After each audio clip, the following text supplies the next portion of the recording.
ಕರಾವಳಿಯಲ್ಲಿ ಮುಂಗಾರು ಜೋರಾಗಿದೆ. ಎಲ್ಲ ಫಾಲ್ಸ್ಗಳಲ್ಲಿ ಕೂಡ ಜೀವ ಕಳೆ ಬಂದಿರುವಂತದ್ದು. ನಾವೀಗ ನಿಂತಿರುವಂತದ್ದು ಕಾಂತಾರ ಚಿತ್ರದಲ್ಲಿ ಕಾಣಿಸಿಕೊಳ್ಳುವಂತ ತೊಂಬಟ್ಟು ಫಾಲ್ಸ್ ಬಳಿ ಇದ್ದೇವೆ. ನಾವು ಚಿತ್ರಣವನ್ನ ಗಮನಿಸ್ತಾ ಹೋಗ್ಬೋದು. ಈಗ ಈ ಒಂದು ತೊಂಬಟ್ಟು ಫಾಲ್ಸ್ಗೆ ಜೀವ ಕಳೆ ಬಂದಿದೆ ಅಂತಾನೆ ಹೇಳ್ಬೋದು. ಕಾಂತಾರ ಹಿಂದೆ ಚಿತ್ರ ಆಗಿರುವಂತ ಕಾಂತಾರ ಚಾಪ್ಟರ್ 2 ಏನಿದೆ ಅದರಲ್ಲಿ ಕೂಡ ತುಂಬಾನೇ ಚಿತ್ರದ ಕೆಲವು ಭಾಗಗಳಲ್ಲಿ ಈ ಒಂದು ಫಾಲ್ಸ್ ಕಾಣ ಸಿಗುತ್ತೆ. ಅದರ ಬಳಿಕ ಈಗ ಚಾಪ್ಟರ್ 1 ಏನು ಶೂಟಿಂಗ್ ನಡೀತಾ ಇದೆ ಅದರಲ್ಲಿ ಕೂಡ ಈ ಒಂದು ಭಾಗದಲ್ಲಿ ಶೂಟಿಂಗ್ ನಡೆದಿದೆ ಎಂಬ ಮಾಹಿತಿಯನ್ನು ಕೂಡ ಅರಣ್ಯ ಇಲಾಖೆ ಸಿಬ್ಬಂದಿಗಳು ಕೊಟ್ಟಿರುವಂತದ್ದು.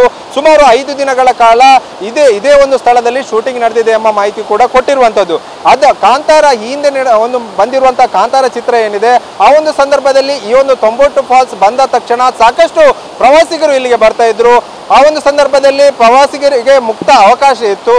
ಅದರ ಬಳಿಕ ಈ ವರ್ಷದಿಂದ ಈ ಒಂದು ಫಾಲ್ಸ್ಗೆ ನಿಷೇಧವನ್ನ ಏರಿ ಅರಣ್ಯ ಇಲಾಖೆ ಇಲ್ಲಿ ಕಟ್ಟೆಚ್ಚರವನ್ನ ವಹಿಸಿಕೊಂಡಿರುವಂತದ್ದು. ಯಾಕಂದ್ರೆ ಮಹಾರಾಷ್ಟ್ರದ ಘಟನೆ ಆಗಿರ್ಬೋದು ಮತ್ತು ಬೇರೆ ಬೇರೆ ಕಡೆಗಳಲ್ಲಿ ನಡೆದಿರುವಂತಹ ಫಾಲ್ಸ್ಗಳಿಗೆ ಬಿದ್ದು ಸಾವನ್ನಪ್ಪಿರುವ ಘಟನೆಯ ಬಳಿಕ ಈಗ ಜಿಲ್ಲಾಡಳಿತ ಎಚ್ಚೆತ್ತುಕೊಂಡಿರುವಂತದ್ದು. ಅದೇ ರೀತಿಯಾಗಿ ಕಳೆದ ಬಾರಿ ಕೊಲ್ಲೂರಿನಲ್ಲಿ ನಡೆದಿರುವಂತಹ ಶರತ್ ಅವರ ಒಂದು ಸಾವು ಪ್ರಕರಣ ಏನಿದೆ ಅದರ ಬಳಿಕ ಕೂಡ ಈಗ ಜಿಲ್ಲಾಡಳಿತ ಎಚ್ಚೆತ್ತುಕೊಂಡು ಫಾಲ್ಸ್ಗಳಿಗೆ ನಿಷೇಧವನ್ನ ಹೇರುವಂತ ಕೆಲಸವನ್ನ ಮಾಡಿದೆ. ಆ ನಿಟ್ಟಿನಲ್ಲಿ ಈಗ ಈ ತೊಂಬಟ್ಟು ಫಾಲ್ಸ್ನಲ್ಲಿ ಪ್ರವಾಸಿಗರ ಸಂಖ್ಯೆ ತುಂಬಾನೇ ಕಡಿಮೆಯಾಗಿ ಕಾಣ್ತಿರುವಂತದ್ದು. ಇದು ತೊಂಬಟ್ಟು ಫಾಲ್ಸ್ನ ಚಿತ್ರಣ. ಸುಮಾರು ಒಂದು ಜೂನ್ ರಿಂದ ಸೆಪ್ಟೆಂಬರ್ ತನಕ ಇದೇ ರೀತಿಯ ಚಿತ್ರಣ ಈ ಒಂದು ತೊಂಬಟ್ಟು ಫಾಲ್ಸ್ನಲ್ಲಿ ಕಾಣ ಸಿಗುತ್ತೆ. ಅದರ ಬಳಿಕ ಈ ಒಂದು ಭಾಗದಲ್ಲಿ ನೀರಿನ ಪ್ರಮಾಣ ತುಂಬಾನೇ ಕಡಿಮೆ ಆಗುತ್ತೆ. ಈ ನಿಟ್ಟಿನಲ್ಲಿ ಈ ತೊಂಬಟ್ಟು ಫಾಲ್ಸ್ಗೆ ಸದ್ಯ ಪ್ರವಾಸಿಗರು ಅರಣ್ಯ ಇಲಾಖೆ ಅಧಿಕಾರಿಗಳ ಕಣ್ಣು ತಪ್ಪಿಸಿ ಈ ಒಂದು ಫಾಲ್ಸ್ಗೆ ಬರ್ತಾರೆ. ಅದರ ಬಳಿಕ ಅವರನ್ನ ಇಲ್ಲಿಂದ ಓಡಿಸುವಂತ ಕೆಲಸವನ್ನ ಅರಣ್ಯ ಸಿಬ್ಬಂದಿಗಳು ಕೂಡ ಮಾಡ್ತಾರೆ.